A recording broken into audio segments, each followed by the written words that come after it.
네, 서훈 전 청와대 국가안보실장이 구속되면서 파장이 만만치 않습니다. 사회부 법조팀 김복원 기자와 함께 앞으로 수사 방향 짚어보겠습니다.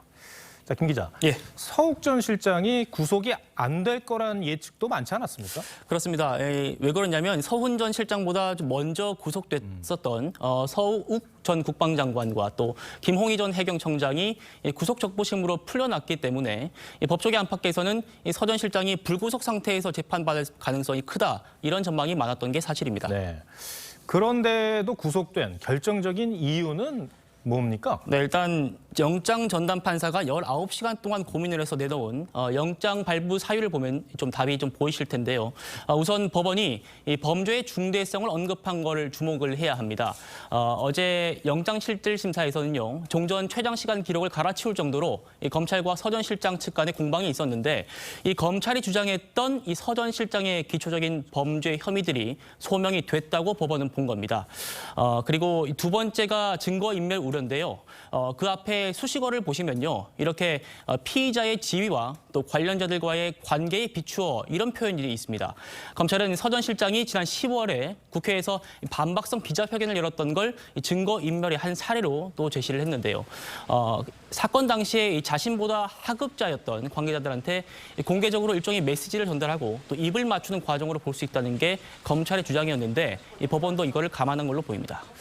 이 서 전 실장에 대한 구속영장 청구서가 130쪽 분량이라고 들었습니다. 상당히 많은 양이죠? 그렇습니다. 그만큼 검찰이 영장 단계에서부터 많은 증거를 확보했고 또 상당한 수준까지 혐의를 소명했다. 혐의가 소명 진전됐다, 이렇게 볼 수 있겠습니다.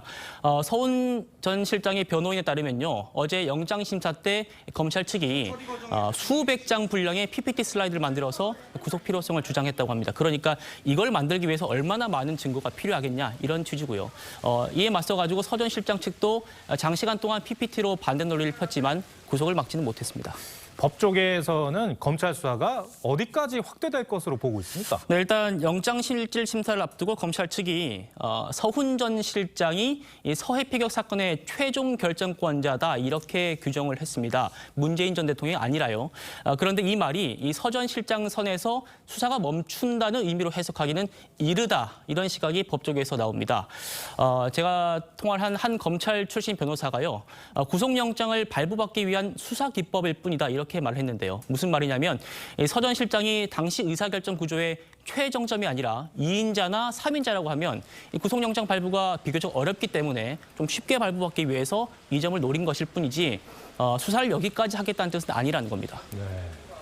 그러니까 서 전 실장을 넘어선 수사도 가능하다, 이런 얘기로 들립니다. 그렇습니다. 서 전 실장의 신병을 확보한 검찰의 예봉은 가장 먼저 박지원 전 국정원장을 향할 거라는 전망이 우세를 합니다. 아무래도 연내로 수사를 할 거라는 그런 관측이 있고요. 그리고 문재인 전 대통령도 어떤 방식으로든 조사가 불가피할 거란 전망도 조심스럽게 제기가 되고 있습니다. 문 전 대통령은 그저께 서해 사건은 당시 대통령이 보고를 직접 듣고 최종 승인한 것이다, 이렇게 입장문을 냈는데, 검찰은 이 대목에 주목하고 있습니다. 대통령이 자신이 최종 승인을 했다, 이 부분이거든요. 검찰은 최장 20일인 서 전 실장의 구속 기한 내에 윗선 수사를 마무리할 걸로 보입니다. 네. 김복원 기자, 잘 들었습니다.